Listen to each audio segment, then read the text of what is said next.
Hello investors, welcome back once again to Insiderpedia. तो दोस्तों, आज हम बात करेंगे ब्लैक बॉक्स लिमिटेड के बारे में और आज इस वीडियो में इनका कंप्लीट स्टॉक एनालिसिस करेंगे और समझेंगे करंट टाइम में ब्लैक बॉक्स लिमिटेड में क्या चल रहा है, इसका शेयर प्राइस 52 वीक हाई क्यों टच कर रहा है और सबसे इम्पोर्टेंट चीज, इस पर्टिकुलर स्टॉक में इन्वेस्टमेंट के मौके कब मिल सकते हैं। तो चलिए वीडियो को शुरू करें। तो दोस्तों, अगर शेयर प्राइस की बात करें तो ये देख सकते हैं कि दिसंबर 2023 में ये शेयर 259 रुपए का था, फिर ऑलमोस्ट कंसोलिडेट किया, लेकिन जून के बाद इसमें काफी अच्छी रैली आई और फिर इसने 565 रुपए का हाई लगाया। फिर उसके बाद ये शेयर डाउनवर्ड ट्रेंड में था, फिर अक्टूबर में 450 का लो लगाने के बाद ये शेयर में फिर रैली आई और रिसेंटली अभी 700 रुपए का लेवल टच किया और यहीं पे होल्ड कर रहा है। शेयर ऑलरेडी अपने ऑल टाइम हाई पे आसपास ट्रेड कर रहा है, तो यहाँ पे शेयर में काफी ज्यादा स्ट्रेंथ है। इसके अलावा यहाँ पे देख सकते हैं कि 200 डीएमए को काफी लंबे समय से टच नहीं किया है और करंट टाइम में 50 डीएमए से भी काफी ऊपर ट्रेड कर रहा है। तो ओवरऑल शेयर बिल्कुल पॉजिटिव ट्रेंड में दिख रहा है। तो दोस्तों, अगर ब्लैक बॉक्स लिमिटेड की बात करें तो ये शेयर बीएसई और एनएसई दोनों में लिस्टेड है। मार्केट कैप की बात करें तो 11,506 करोड़ की मार्केट कैप है। स्टॉक भी 52 का दिख रहा है और उसी की बात करें तो काफी हेल्दी है, 30% का है। इसी के साथ आरओई भी काफी अच्छा दिख रहा है, 42% का हेल्दी आरओई ये रिपोर्ट कर रहे हैं। करंट टाइम में शेयर प्राइस की बात करें तो 685 रुपए पे क्लोजिंग हुई है। इसके हाई की बात करें तो रिसेंटली 709 रुपए का हाई लगाया और 52 वीक लो 210 रुपए पे ट्रेड किया है। तो दोस्तों, अगर इनके बिजनेस सेगमेंट्स की बात करें तो पहला जो सबसे ज्यादा रेवेन्यू जनरेट करने वाला बिजनेस सेगमेंट है ये सिस्टम इंटीग्रेशन है, जहां पे ये communication, IT, cyber security, digital solution और एप्लीकेशन जैसी सर्विस देते हैं। इसके अलावा टेक्नोलॉजिकल प्रोडक्ट सॉल्यूशन है, जहां पे आईटी इंफ्रास्ट्रक्चर बिल्ड करते हैं, नेटवर्किंग और कीबोर्ड माउस स्विचिंग जैसे प्रोडक्ट अपने क्लाइंट को देते हैं। इसके अलावा इनका कंसल्टेंसी बिजनेस है, जहां से 2% का रेवेन्यू आ रहा है। तो दोस्तों, इस शेयर के करंट टाइम में फोकस आने की वजह है डेटा सेंटर्स, क्योंकि ग्लोबली देखा जाए, खास करके इंडिया में भी डेटा सेंटर्स की काफी हाई डिमांड है। रिसेंटली हमने अपने यूट्यूब चैनल पे E2E नेटवर्क, नेटवेब टेक्नोलॉजी जैसी कंपनीज को कवर किया। अगर आपने वो वीडियो नहीं देखा तो देख लीजिए, लिंक आई बटन में दिया हुआ है। तो दोस्तों, बिजनेस के बारे में फर्दर डिस्कशन करेंगे, लेकिन उससे पहले इनके फाइनेंशियल्स को डिस्कस कर ले। तो दोस्तों, अगर इनके क्वार्टरली रिजल्ट की बात करें तो सितंबर 2024 में 1497 करोड़ रुपए का रेवेन्यू रिपोर्ट किया। हालांकि ये अगर पिछले साल से कंपेयर करें तो 1574 करोड़ रुपए का था, तो यहाँ पे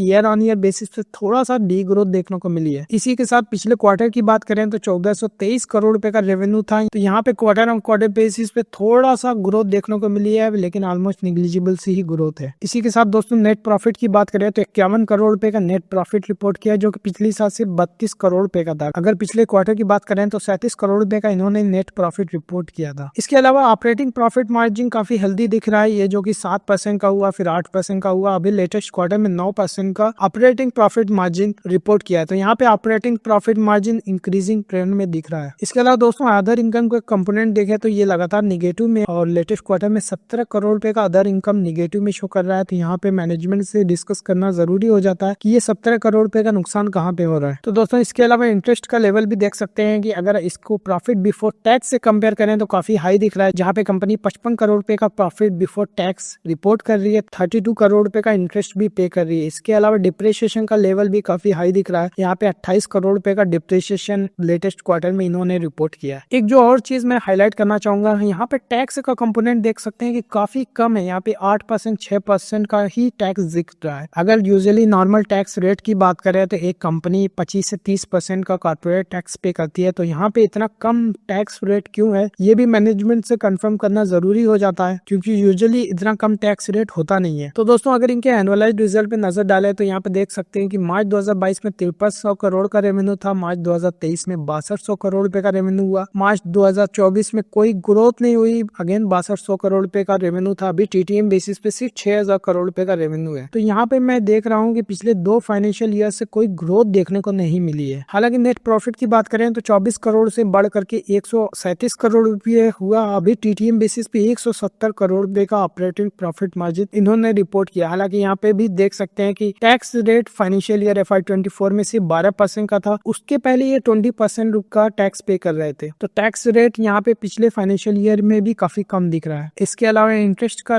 कंपोनेंट भी बढ़ता हुआ दिख रहा है, डिप्रिसिएशन का कंपोनेंट काफी ज्यादा बढ़ा नहीं है, बट और ये भी काफी ज्यादा डिप्रिसिएशन रिपोर्ट कर रहे हैं। दोस्तों, अगर इनके बैलेंस शीट की बात करें तो यहाँ पे देख सकते हैं कि ऑलमोस्ट 650 करोड़ रुपए का शेयर कैपिटल और रिजर्व है। यहाँ पे बारविंग भी देख सकते हैं कि 700 करोड़ की है। तो यहाँ पे कंपनी के पास ऑलमोस्ट कह सकते हैं कि इक्विटी से से ज्यादा यहाँ पे डेट है। अगर फिक्स्ड एसेट की बात करें तो ये बढ़ता हुआ तो नहीं दिख रहा है, लेकिन यहाँ पे अदर एसेट्स की बात करें तो यहाँ पे देख सकते हैं कि ट्रेड रिसीवेबल जो 386 करोड़ रुपए का था वो बढ़ करके 451 करोड़ रुपए का हो गया है। साथ ही साथ कैश एंड कैश इक्विवेलेंट की बात करें तो 223 करोड़ से बढ़ करके 291 करोड़ रुपए का हो गया है। तो यहाँ पे कैश भी ऑलमोस्ट 300 करोड़ रुपए का होल्ड कर रही है। हालांकि इनका डेट का लेवल देख सकते हैं कि 700 करोड़ रुपए का है। अगर कैश को माइनस कर दिया जाए तो भी कंपनी 400 करोड़ रुपए का डेट होल्ड कर रही है। दोस्तों इनके कैश फ्लोज पे एक नजर डालें तो यहाँ पे देख सकते हैं कि मार्च 2023 में यहाँ पे से 13 करोड़ रुपए का कैश जनरेट हुआ था। अगर FY24 की बात करें तो 134 करोड़ रुपए का कैश बिजनेस से जनरेट हुआ है। हालांकि बिजनेस में रिसेंट टाइम में कोई मेजर कैपेक्स नहीं किया गया है, लेकिन यहाँ पे कैश फ्रॉम फाइनेंसिंग एक्टिविटी देख सकते हैं कि 155 करोड़ रुपए का है। तो यहाँ पे समझना जरूरी है कि बिजनेस में करंट टाइम में इतना ज्यादा फाइनेंसिंग से पैसा क्यों उठाया गया है। जहाँ पे देख सकते हैं कि FY24 में कोई मेजर इन्वेस्टमेंट नहीं किया गया है। तो ये मैनेजमेंट से कंफर्म करना जरूरी है कि इन्होंने जो पैसा उठाया हुआ है फाइनेंसिंग से उसको FY24 में इन्वेस्टमेंट क्यों नहीं किया गया। तो दोस्तों अगर रेशियोज की बात करें तो यहाँ पे देख सकते हैं कि डेब्टर डेज जो कि 24 दिनों का था अभी FY24 में 22 दिनों का दिख रहा है। इन्वेंट्री डेज 65 डेज से घट करके 50 डेज, इसमें भी इंप्रूवमेंट देखने को मिली है। ओवरऑल कैश कन्वर्जन साइकिल की बात करें तो ये निगेटिव में दिख रहा है जो कि 118 दिनों का था, अभी घट करके 69 डेज का दिख रहा है जो कि निगेटिव में है, जो कि काफी अच्छी बात है। वर्किंग कैपिटल डेज की बात करें तो पहले -7 का था, अभी 7 का दिख रहा है। अगर ROC की बात करें तो FY24 में 31% का काफी हेल्दी ROC रिपोर्ट किया है। तो दोस्तों अगर इनके शेयर होल्डिंग पैटर्न पे नजर डाले तो यहाँ पे प्रमोटर्स की होल्डिंग देख सकते हैं कि 71% की एकदम कॉन्स्टेंसी बनी हुई है। FIs की होल्डिंग देख सकते हैं कि 4.71% थी, थोड़ा सा कम हुई है, 3.38% की रह गई है। DIs की कोई खास होल्डिंग नहीं है, निग्लिजिबल सी 0.02% की दिख रही है। और गवर्नमेंट की होल्डिंग 0.13% की एकदम कॉन्स्टेंसी बनी हुई है। पब्लिक की होल्डिंग की बात करें तो थोड़ा सा बढ़ी हुई है, लेटेस्ट क्वार्टर में 25.41% की होल्डिंग पब्लिक के पास है। अगर नंबर ऑफ शेयर होल्डर की बात करें तो 26,200 से बढ़कर के 55,000 नंबर ऑफ शेयर होल्डर हो गए हैं। तो यहाँ पे दोस्तों एक मेजर चेंजेस देखने को मिला कि FIs की होल्डिंग कम हुई है और पब्लिक की होल्डिंग बढ़ गई है, साथ ही साथ नंबर ऑफ शेयर होल्डर बढ़ गए हैं। तो कहीं ना कहीं शेयर प्राइस में डिस्ट्रीब्यूशन देखने को मिल रहा है, जहाँ पे बड़े प्लेयर एग्जिट कर रहे हैं और छोटे प्लेयर इंटर कर रहे हैं, जो कि मुझे लगता है कि शायद बड़े प्लेयर इस शेयर में एग्जिट लेना स्टार्ट कर दिए हैं। तो दोस्तों अभी तक हमने देखा कि black box limited data center और टेलीकम्युनिकेशन इंडस्ट्री में कई तरह की सर्विसेज प्रोवाइड करती है। इसका share price already 52 week high के आसपास ट्रेड कर रहा है। अगर इनके क्वार्टरली रिजल्ट की बात करें कुछ खास नहीं था, overall quarter on quarter basis पे, साथ ही साथ ईयर ऑन ईयर बेसिस पे फ्लैट ही था, लेकिन नेट प्रॉफिट बढ़ता हुआ दिख रहा है। लेकिन यहाँ पे एक जो कंसर्न है कि इनका टैक्स रेट काफी कम दिख रहा है। बैलेंस शीट की बात करें तो यहाँ पे कंपनी अच्छा खासा डेट होल्ड कर रही है, जिसकी वजह से इंटरेस्ट कॉस्ट काफी ज्यादा आ रही है। और यहाँ पे इन्वेस्टर वाले सेक्शन में देखा कि प्रमोटर्स की होल्डिंग तो कांस्टेंट सी बनी हुई है, लेकिन FIs ने एग्जिट लिया है, इसके साथ नंबर ऑफ शेयर होल्डर्स बढ़ रहे हैं। तो दोस्तों अब आगे इस वीडियो में हम डिस्कस करेंगे कि मैनेजमेंट ने क्या कमेंट्री की, और करंट टाइम में जैसा कि हमने देखा कि क्वार्टर रिजल्ट कुछ खास नहीं था, लेकिन शेयर प्राइस में ये रैली क्यों देखने को मिली, ये सारी चीजें डिस्कस करेंगे। तो चलिए मैनेजमेंट की कमेंट्री को डिस्कस करें। तो दोस्तों अगर कंपनी ओवरव्यू की बात करें तो ब्लैक बॉक्स जो डिजिटल इंफ्रास्ट्रक्चर बिल्ड करने में एक ग्लोबल लीडर है, और यहाँ पे 35+ कंट्रीज में ये अपनी सर्विस प्रोवाइड करते हैं, जहाँ पे ये टेक्नोलॉजी और कंसल्टेंसी सर्विसेज देते हैं। तो दोस्तों इस कंपनी की स्पेशलाइजेशन की बात करें तो connectivity, data centre, work space solution, enterprise networking और साइबर सिक्योरिटी जैसी सर्विसेज प्रोवाइड कर रहे हैं। तो दोस्तों अगर इनके मार्केट ट्रेंड्स और अपॉर्चुनिटीज की बात करें तो इन्होंने बताया कि कैपेक्स ग्रोथ अभी होल्ड पे था, क्योंकि हमने FY24 में बिजनेस में कोई ग्रोथ नहीं दी। साथ ही साथ FY25 की बात करें तो अभी भी TTM बेसिस पे पिछले फाइनेंशियल ईयर के कंपैरिजन में TTM बेसिस पे डी ग्रोथ रिपोर्ट किया है। तो इन्होंने बताया कि जो भी क्लाउड प्रोवाइडर्स हैं, खास करके हाइपर स्केलर जैसे कि मेटा, अमेजन वेब सर्विसेज और गूगल क्लाउड, ये सब हाइपर स्केलर्स की कैटेगरी में आते हैं। इन्होंने अपना एक्सपेंशन था वो होल्ड पे कर दिया था। होल्ड करने का मेजर रीजन था कि यूएस में इलेक्शन है और इंटरेस्ट का रेट काफी हाई था, लेकिन करंट टाइम में इंटरेस्ट का रेट भी डाउनवर्ड ट्रेंड में हो रहा है। साथ ही साथ यूएस का इलेक्शन भी खत्म हो चुका है, जिसकी वजह से अब ये जो भी हाइपर स्केलर्स हैं अभी कैपेक्स करना स्टार्ट करेंगे, डेटा सेंटर्स और नेटवर्किंग का इंफ्रास्ट्रक्चर बिल्ड करेंगे। इस पर्टिकुलर स्टॉक जो कि है ब्लैक बॉक्स लिमिटेड, उनको अपॉर्चुनिटीज मिलेंगी। तो दोस्तों यही कमेंट्री थी जिस वजह से शेयर प्राइस देख रहे हैं कि अपवर्ड ट्रेंड पे। हालांकि बिजनेस में अगर पिछले फाइनेंशियल ईयर की बात करें तो कोई ग्रोथ नहीं है, अभी TTM बेसिस पे भी कोई ग्रोथ नहीं दिख रही है, लेकिन जैसा कि मानना है कि FY26 में इनको ग्रोथ देखने को मिल सकती है। इसी वजह से शेयर प्राइस ऑलरेडी परफॉर्म करना स्टार्ट कर दिया है। तो इन्होंने काफी एम्फेसाइज किया कि हाइपर स्केलर जैसे कि मेटा, माइक्रोसॉफ्ट और कोलोकेशन ऑपरेटर क्रिएटर्स हैं ये काफी बड़ा मेजर कैपेक्स करेंगे, जिसकी वजह से इनको FY26 में अपॉर्चुनिटीज देखने को मिल सकती है। तो दोस्तों डेटा सेंटर्स के सेगमेंट में सबसे ज्यादा जो इंफ्रास्ट्रक्चर बिल्ड किया गया है, जो कि AI रिवोल्यूशन की वजह से किया जा रहा है, और ये बता रहे हैं कि AI कंप्यूटिंग की डिमांड इतनी ज्यादा है कि पर रैक पे 10 गुना पावर डेंसिटी के इंफ्रास्ट्रक्चर बिल्ड करने की जरूरत है। तो यहाँ पे इनको ग्रोथ देखने को मिली है, high density high speed network, साथ ही साथ कंप्यूटेशनल पावर और स्टोरेज सॉल्यूशन में ग्रोथ देखने को मिल रही है। तो दोस्तों अगर इंडिया के डेटा सेंटर ग्रोथ की बात करें, जैसे कि हमने देखा है कि इटवी नेटवर्क्स नेटवेव टेक्नोलॉजी ऑलरेडी अपने शेयर होल्डर को मल्टीपैकर रिटर्न्स दे चुका है। तो यहाँ पे प्रोजेक्ट किया जा रहा है कि डोमेस्टिक जो कैपेसिटी है ये 800 मेगावाट से बढ़ा करके 3000 मेगावाट आने वाले सालों में कर दिया जाएगा। और यहाँ पे कैपिटल एक्सपेंडिचर की बात करें तो 50 से 60 करोड़ पर मेगावाट का यहाँ पे इन्वेस्टमेंट का रिक्वायरमेंट है। तो ओवरऑल इंडस्ट्री में बात करें तो 1.25 लाख से 1.5 लाख करोड़ रुपए का इन्वेस्टमेंट डेटा सेंटर्स में हो सकता है। तो यहाँ पे बहुत बड़ी अपॉर्चुनिटी इनको देखने को मिल सकती है। लेकिन करंट टाइम इनके ज्योग्राफिकल रेवेन्यू की बात करें तो मेजर रेवेन्यू इनका नॉर्थ अमेरिका से आ रहा है, जहाँ पे 77% का रेवेन्यू आ रहा है। अगर इंडिया की बात करें तो सिर्फ 6% का रेवेन्यू इंडिया से आ रहा है। तो यहाँ पे इंडिया पे इनको फोकस करने की काफी जरूरत है, क्योंकि ओवरऑल यहाँ पे बेस अगर स्ट्रांग भी होता है लेकिन बेस इतना छोटा है, लेकिन यहाँ पे ओवरऑल टॉप लाइन में ग्रोथ काफी कम हो गई, क्योंकि यहाँ पे सिर्फ 6% का रेवेन्यू अभी इंडिया से आ रहा है। तो यहाँ पे जब तक कि नॉर्थ अमेरिका में मेजर इन्वेस्टमेंट नहीं होगा इनकी ग्रोथ देखने को नहीं मिलेगी, या फिर आने वाले दिनों में ये इंडिया बिजनेस में एक्सपोनेंशियल ग्रोथ करें तभी जाकर के इनके ओवरऑल टॉप लाइन में ग्रोथ दिख सकती है। तो दोस्तों अगर इनके बिजनेस परफॉर्मेंस और इनके ग्रोथ इनिशिएटिव की बात करें तो इन्होंने बताया कि Q3 FY25 में सिक्वेंशियली 5% की ग्रोथ देखने को मिली है, क्योंकि यहाँ पे जो भी प्रोजेक्ट थे वो डिले कर दिए गए थे और यहाँ पे एग्जीक्यूशन को होल्ड पे रखा गया था। लेकिन ये बता रहे हैं कि आने वाले फाइनेंशियल ईयर में ये जो प्रोजेक्ट होल्ड पे हैं इसमें काम स्टार्ट हो जाएगा और यहाँ पे ग्रोथ देखने को मिल सकती है। तो दोस्तों यहाँ पे देख सकते हैं कि जैसे ये होल्ड वाली कमेंट्री इन्होंने की थी, इस वजह से शेयर जब 565 रुपए का हाई लगाने के बाद 470 रुपए का लो लगाया था, लेकिन जैसे ही इन्होंने बताया कि FY26 में ये सिर्फ दोबारा से प्रोजेक्ट पे काम करना स्टार्ट करेंगे, अपनी एग्जीक्यूशन को तेज करेंगे, तो ये शेयर दोबारा से बाउंस बैक किया। तो इस तरह से देख सकते हैं कि क्वार्टरली मैनेजमेंट कमेंट्री कितना ज्यादा शेयर प्राइस को अफेक्ट करती है। एक क्वार्टर अगर मैनेजमेंट ने कहा कि हम अपने सारे प्रोजेक्ट को होल्ड पे कर रहे हैं तो ये शेयर डाउनवर्ड में जाता है, और जैसे ही बताते हैं कि अगले आने वाले क्वार्टर्स में हम अपनी एग्जीक्यूशन को बढ़ाएंगे तो ये शेयर अपवर्ड ट्रेंड में हो जाता है। इसलिए मैं मैनेजमेंट कमेंट्री को काफी ज्यादा इंफेसाइज करता हूँ और इसको अपनी वीडियो में काफी डिटेल में डिस्कस करता हूँ, और मेरा ओवरऑल इन्वेस्टमेंट पिक करने में मैनेजमेंट डिस्कशन काफी अहम रोल प्ले करता है। तो दोस्तों अगर इनके ऑर्डर पाइपलाइन की बात करें तो यहाँ पे 455 मिलियन के ऑर्डर्स अभी पेंडिंग है, जो कि सितंबर 2024 तक की बताया है। और यहाँ पे बताया जा रहा है कि यहाँ पे ऑर्डर बुक फर्दर ग्रो करेगी, क्योंकि यहाँ पे इंडिया पे ये फोकस करना स्टार्ट कर दिए हैं और नई सेल्स टीम बिल्ड की है, बिजनेस डेवलपमेंट मैनेजर्स इन्होंने हायर किए हैं और पूरा इंफ्रास्ट्रक्चर बिल्ड किया है। और इसी वजह से इन्होंने पिछले साल काफी मेजर पैसा उठाया हुआ था और ये करंट टाइम में टीम बनाने में काफी ज्यादा इन्वेस्टमेंट किया है, ताकि फ्यूचर में जो भी ग्रोथ होने वाली है उसको कैप्चर कर सके। तो दोस्तों इसी के साथ इन्होंने रेवेन्यू गोल दिया है कि $2 बिलियन का रेवेन्यू FY28-29 तक ही अचीव करेंगे। तो करंट टाइम में अगर TTM बेसिस पे बात करें तो 6000 करोड़ रुपए का ये रेवेन्यू है। $2 बिलियन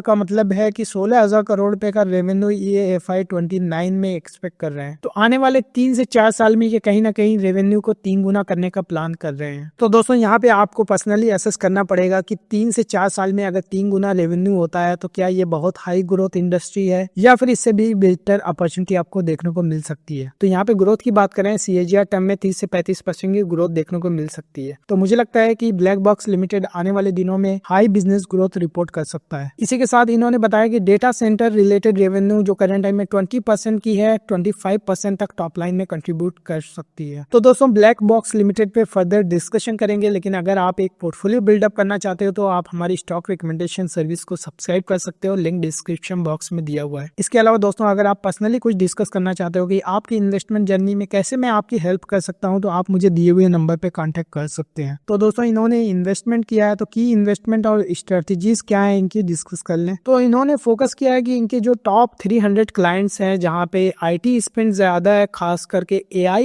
एडवांसमेंट में, तो इसी पे ये फोकस करेंगे इनिशियली। अगर ओवरऑल नंबर ऑफ क्लाइंट्स की बात करें तो इनको 2000 क्लाइंट्स हैं, लेकिन इन्होंने पिछले क्वार्टर बताया कि ये 1500 क्लाइंट्स पे फोकस करेंगे। लेकिन अभी इस क्वार्टर बात कर रहे हैं कि टॉप 300 क्लाइंट, क्योंकि ज्यादातर इन्वेस्टमेंट यही 300 कंपनीज करेंगी, तो इसी पे अपना फोकस करने वाले हैं और अपने जो सेल्स टीम बनाई है वो अभी इनको अप्रोच करना स्टार्ट कर दिया है और ये काफी ज्यादा कॉन्फिडेंट है कि FY26 में ये अपना ग्रोथ इंजन स्टार्ट कर देंगे। और इसी वजह से दोस्तों इन्होंने टैलेंट को एक्वायर किया है और गो टू मार्केट इन्वेस्टमेंट भी करना स्टार्ट किया है। तो यहाँ पे बताया कि हाई क्वालिटी सेल्स टीम पे इन्होंने काफी इन्वेस्टमेंट किया है, साथ ही साथ सॉल्यूशन फोकस्ड स्ट्रक्चर्स को बिल्ड किया है। अगर करंट टाइम में इनकी एफर्ट्स की बात करें तो नॉर्थ अमेरिका और इंडिया में जो ग्रोथ होने वाली है इसी को कैप्चर करने के लिए ये एफर्ट लगा रहे हैं। तो दोस्तों अब सवाल आता है कि सिर्फ नॉर्थ अमेरिका और इंडिया पे ही क्यों फोकस कर रहे हैं। तो जैसे कि आपको पता है कि इंडिया में जो भी डेटा सेंटर है, गवर्नमेंट साथ ही साथ फाइनेंशियल इंस्टीट्यूशन को ये डायरेक्शन दिया गया है कि जो भी डेटा स्टोर हो रहा है वो लोकली स्टोर हो। और नॉर्थ अमेरिका क्योंकि ग्लोबली जितने भी क्लाउड हाइपर स्केलर्स हैं जैसे कि मेटा हो या फिर माइक्रोसॉफ्ट या फिर अमेजन वेब सर्विसेज, ये सारी कंपनीज नॉर्थ अमेरिका में ही इस्टेब्लिश हैं। तो दोस्तों इन्होंने कुछ इक्विटी फंडिंग भी की है। तो यहाँ पे इन्होंने प्रेफरेंशियल वारंट्स इशू की हैं 386 करोड़ रुपए के। और दोस्तों यहाँ पे देख सकते हैं कि इक्विटी कैपिटल इंक्रीज नहीं हुआ है। तो दोस्तों ये समझना काफी जरूरी है। तो वारंट जब इशू होता है तो वहाँ पे इक्विटी कैपिटल बढ़ती नहीं है, कि वारंट एक तरीके का ऑप्शन होता है। जब ये वारंट एक्सरसाइज होता है तब उसको शेयर्स में कन्वर्ट कर दिया जाता है। तो यहाँ पे अभी 25% फंडिंग इनको मिली है, अभी 75% फंडिंग बाद में मिलेगी। और जो करंट टाइम में फंडिंग मिली है इससे इन्होंने टीम बिल्डअप किया और 75% जो फंडिंग मिलेगी उससे ये इनऑर्गेनिक ग्रोथ अपॉर्चुनिटीज देखेंगे। तो यहाँ पे ये भी समझना जरूरी है कि कहीं ना कहीं ये इक्विटी डाइल्यूट करके फंड रेज किया हुआ है, जो कि अभी बैलेंस शीट में नहीं दिख रहा है, लेकिन ये वारंट जैसे ही एक्सरसाइज होगा ये इनकी इक्विटी डाइल्यूट हो जाएगी। तो अगर दोस्तों इनके फाइनेंशियल स्टेबिलिटी और हाइलाइट्स की बात करें तो इन्होंने बताया कि मार्जिन्स इनका 10% का सस्टेनेबल हो सकता है। साथ ही साथ ये ग्रोथ और इफिशिएंसी की इंप्रूवमेंट की बात कर रहे हैं तो 10% का मार्जिन गोइंग फॉरवर्ड मेंटेन हो सकता है। अभी लेटेस्ट क्वार्टर में 9% का मार्जिन इन्होंने रिपोर्ट किया है। तो दोस्तों इसके अलावा इन्होंने टैक्स की भी बात की, जैसे कि हमने देखा था कि इन्होंने सिर्फ 6% का टैक्स लेटेस्ट क्वार्टर में पे किया है। तो यहाँ पे टैक्स लायबिलिटी काफी कम हो रही है क्योंकि यहाँ पे कुछ लॉसेज को कैरी फॉरवर्ड कर रहे हैं। तो इनका ऑपरेटिंग लॉसेज जो था ब्लैक बॉक्स को जब एक्वायर किया था 2019 में, तो उस लॉसेस को ये कैरी फॉरवर्ड कर रहे हैं और आने वाले 2 से 3 सालों तक ये 5 से 10% के टैक्स ब्रैकेट में रहेंगे। तो दोस्तों ये काफी अच्छा है कि शॉर्ट टर्म में अगर 2 से 3 साल की बात करें तो ये जो ऑपरेटिंग लॉसेज हुए थे इसको कैरी फॉरवर्ड कर रहे हैं, जिसकी वजह से टैक्स लायबिलिटी इनकी कम बनेगी, जिसकी वजह से टेम्परेरी बेसिस पे प्रॉफिट बहुत अच्छा रिपोर्ट करेंगे। लेकिन 3 से 4 साल बाद जब ये $2 बिलियन का रेवेन्यू अचीव करेंगे तो वहां पे टैक्स रेट 25 से 30% का हो सकता है। तो दोस्तों एक चीज तो समझना काफी जरूरी हो जाता है कि करंट टाइम में जो टैक्स रेट है सिर्फ 5 से 6% का है। रेवेन्यू यहाँ से 3 गुना होगा तो प्रॉफिट 3 गुना नहीं होगा, क्योंकि प्रॉफिट जैसे ही बढ़ेगा इनका टैक्स रेट भी बढ़ जाएगा। रेवेन्यू में ग्रोथ मिलेगी लेकिन प्रॉफिट में उतनी ज्यादा ग्रोथ नहीं मिलेगी। तो मुझे लगता है कि इस चीज को हम एज ए इन्वेस्टर हमें केयरफुली एनालाइज करना चाहिए और वैल्यूएशन को असेस कर रहे हैं तो अगर रेवेन्यू को 3 गुना देख रहे हैं तो प्रॉफिट को 3 गुना ना करें, क्योंकि यहाँ पे 5 से 10% का जो टैक्स रेट है फ्यूचर में वो 25 से 30% का हो सकता है। तो इसको वैल्यूएशन कंसीडर करते समय काफी ध्यान से असेस करें। तो दोस्तों मेजर चैलेंज और सॉल्यूशंस क्या है उसको डिस्कस कर ले। तो दोस्तों इंडस्ट्री में सबसे बड़ा चैलेंज है कि जो डेटा सेंटर बिल्ड किए जा रहे हैं यहाँ पे पावर की रिक्वायरमेंट काफी ज्यादा है और डेटा सेंटर को कूल रखना भी काफी जरूरी है। वो अगेन पावर की रिक्वायरमेंट को फर्दर इंक्रीज करता है। तो यहाँ पे एआई ग्रोथ की वजह से पावर का इंफ्रास्ट्रक्चर बिल्ड करने की काफी जरूरत है, जिस वजह से आप देख सकते हैं कि हाई डेंसिटी एआई इंफ्रास्ट्रक्चर में पावर की रिक्वायरमेंट काफी बढ़ रही है। तो दोस्तों एक चीज और समझना जरूरी है कि एआई अगर डेटा सेंटर स्टॉक में अगर आप डायरेक्टली इन्वेस्ट नहीं करना चाहते तो आप किसी ट्रांसफार्मर के स्टॉक में इन्वेस्ट कर सकते हो, क्योंकि आप देखा होगा कि पिछले 2 से 3 सालों में ट्रांसफार्मर के स्टॉक्स ऑलरेडी मल्टीबैगर रिटर्न्स दे चुके हैं और करंट टाइम में भी बहुत अच्छा परफॉर्म कर रहे हैं। तो यहाँ पे ब्लैक बॉक्स जैसी कंपनी के रेवेन्यू में तो कोई ग्रोथ देखने को नहीं मिला है FY24 और FY23 में, लेकिन जहाँ पे ट्रांसफार्मर स्टॉक है ऑलमोस्ट सभी अच्छा परफॉर्म कर रहे हैं। तो हमने भी एक पोर्टफोलियो में ट्रांसफार्मर का स्टॉक पिक किया है, जिसको मैंने अपने यूट्यूब चैनल पे भी डिस्कस किया है और हमारे टेलीग्राम चैनल से जुड़े हुए तो आपको पता ही होगा कि वो कौन सी कंपनी है। तो कंपनी का नाम मैं बता देता हूँ, सिलचर टेक्नोलॉजी है। आप हमारे यूट्यूब चैनल पे जाकर के वीडियो देख सकते हैं। तो दोस्तों एआई इंफ्रास्ट्रक्चर बिल्ड करने के लिए हाइपर स्केलर्स के साथ पार्टनरशिप कर रहे हैं ताकि लार्ज स्केल सॉल्यूशन ये प्रोवाइड कर सके। तो दोस्तों पावर की रिक्वायरमेंट इतनी ज्यादा है कि सप्लाई चेन में बॉटल देखने को मिला है, क्योंकि यहाँ पे पावर प्लांट बिल्डअप करने की रिक्वायरमेंट है। साथ ही साथ सस्टेनेबल एनर्जी सॉल्यूशन भी बिल्ड करने की जरूरत है, क्योंकि हर कंपनी आज फोकस कर रही है कि जो रिन्यूएबल एनर्जी सोर्सेज हैं वहां से पावर जनरेट किया जाए ताकि एक सस्टेनेबल पावर इंफ्रास्ट्रक्चर बिल्ड कर सके। तो पावर सप्लाई न होने की वजह से भी यहाँ पे प्रोजेक्ट्स में डिले हो सकता है। तो दोस्तों जैसे कि इन्होंने बताया कि एग्जीक्यूशन में डिले हो रहा है, लेकिन यहाँ पे एक्सपेक्ट कर रहे हैं कि एग्जीक्यूशन इंप्रूवमेंट होगी FY26 में और काफी तेजी से ये काम स्टार्ट करेंगे। अब ये वक्त ही बताएगा कि FY26 में ये किस तरह की ग्रोथ रिपोर्ट करते हैं, क्योंकि अभी तक ये जो भी विजन लेकर के चल रहे हैं, अभी FY25 में ही एक्सपेक्ट किया जा रहा था कि कुछ ग्रोथ रिपोर्ट करेंगे, लेकिन अभी तक कुछ ऐसा देखने को नहीं मिला है। अगर आने वाले 2 से 3 क्वार्टर में ये अगर कुछ ग्रोथ रिपोर्ट करते हैं तब ये समझ में आएगा कि मैनेजमेंट जो एक्सपेक्ट कर रही है उसको एग्जीक्यूट भी कर रही है। तो दोस्तों अगर इनके फ्यूचर आउटलुक की बात करें तो ये अपनी पोजीशन को काफी स्ट्रांग कर रहे हैं नॉर्थ अमेरिका में, इंडिया में, साथ ही साथ ग्लोबल मार्केट में। तो ये लार्ज स्केल पे पार्टनरशिप कर रहे हैं, जो भी स्केलेबल कंपनीज हैं जो कि अपने इंफ्रास्ट्रक्चर को बिल्ड कर रही हैं, तो यहाँ पे इनके इकोसिस्टम को बिल्ड करने में हेल्प कर रहे हैं। साथ ही साथ अगर बात करें तो इनका मेजर रेवेन्यू वहीं से आ रहा है कि ये डिजिटल इंफ्रास्ट्रक्चर की ग्रोथ है और वहीं से अपना रेवेन्यू अचीव करने की कोशिश कर रहे हैं और मार्केट लीडरशिप मेंटेन कर रहे हैं। तो दोस्तों इस वीडियो का एंडिंग पार्ट, तो दोस्तों अभी तक हमने देखा कि ब्लैक बॉक्स लिमिटेड का शेयर प्राइस हालांकि लेटेस्ट क्वार्टर में मैनेजमेंट की कमेंट्री के बाद शेयर अगेन अपवर्ड ट्रेंड में स्टार्ट कर दिया है। शेयर ऑलरेडी पिछले 1 साल में मल्टीबैगर रिटर्न्स दे चुका है, लेकिन अगर ग्रोथ की बात करें तो यहाँ पे प्रॉफिट तो बढ़ा है लेकिन रेवेन्यू में कुछ खास ग्रोथ देखने को नहीं मिली है। पिछले 2 फाइनेंशियल ईयर से इनकी रेवेन्यू स्टैग्नेंट है, लेकिन मैनेजमेंट काफी कॉन्फिडेंट है कि इन्होंने सेल्स टीम बिल्डअप की है और साथ ही साथ टेक सॉल्यूशन भी बिल्डअप कर लिया है, जिसकी वजह से FY26 में ग्रोथ आना स्टार्ट हो जाएगी। लेकिन दोस्तों अभी तक कोई ऐसा मटेरियल ग्रोथ देखने को नहीं मिली है। अगर आने वाले क्वार्टर्स में इसमें ग्रोथ रिपोर्ट करते हैं तो इस शेयर में इन्वेस्टमेंट करने का मौका मिल सकता है। तो पर्सनली मैं जब तक कि किसी कंपनी में जो मैनेजमेंट एक्सपेक्ट कर रही है वो थोड़ा सा एग्जीक्यूट न करना स्टार्ट कर दे, तब तक मैं किसी कंपनी में इन्वेस्ट नहीं करता। तो दोस्तों इसकी स्टॉक पी की बात करें 52 वीक का है, जो कि कहीं से अंडर वैल्यूड नहीं है। अगर इसके ग्रोथ की बात करें जो ये एक्सपेक्ट कर रहे हैं कि आने वाले 4 सालों में 3 गुना की ग्रोथ एक्सपेक्ट कर रहे हैं, जहाँ पे ये $2 बिलियन की रेवेन्यू का टारगेट कर रहे हैं। लेकिन यहाँ पे एक कैच और है कि यहाँ पे टैक्स रेट करंट टाइम में काफी कम है, जिसकी वजह से प्रॉफिट थोड़ा ज्यादा दिख रहा है। जब तक ये $2 बिलियन का रेवेन्यू रिपोर्ट करेंगे, यहाँ पे टैक्स रेट 25 से 30% तक का हो जाएगा। इस वजह से बिजनेस में 3 गुना की ग्रोथ होगी लेकिन प्रॉफिट 3 गुना नहीं हो पाएगा। तो ये समझना काफी जरूरी हो जाता है। तो दोस्तों करंट टाइम में चूंकि ये एग्जीक्यूशन में डिले है, जब तक कि एग्जीक्यूशन ये अच्छे से स्टार्ट नहीं कर देंगे, मैं इस शेयर को वॉच लिस्ट में लगा के रखूंगा और इसको क्वार्टर ऑन क्वार्टर बेसिस पे ट्रैक करूंगा और जो भी अपडेट्स होगी आप लोगों के साथ डिस्कस करूंगा। तो दोस्तों उम्मीद करता हूँ ये वीडियो आपको काफी अच्छा लगा होगा। मेरे एनालिसिस कैसी लगी, अगर अच्छी लगी तो इस वीडियो को लाइक करें, चैनल पे नए हैं तो सब्सक्राइब कर लीजिए, क्योंकि इसी तरह के वीडियोस मैं रेगुलरली अपडेट करते रहता हूँ। And thank you for watching.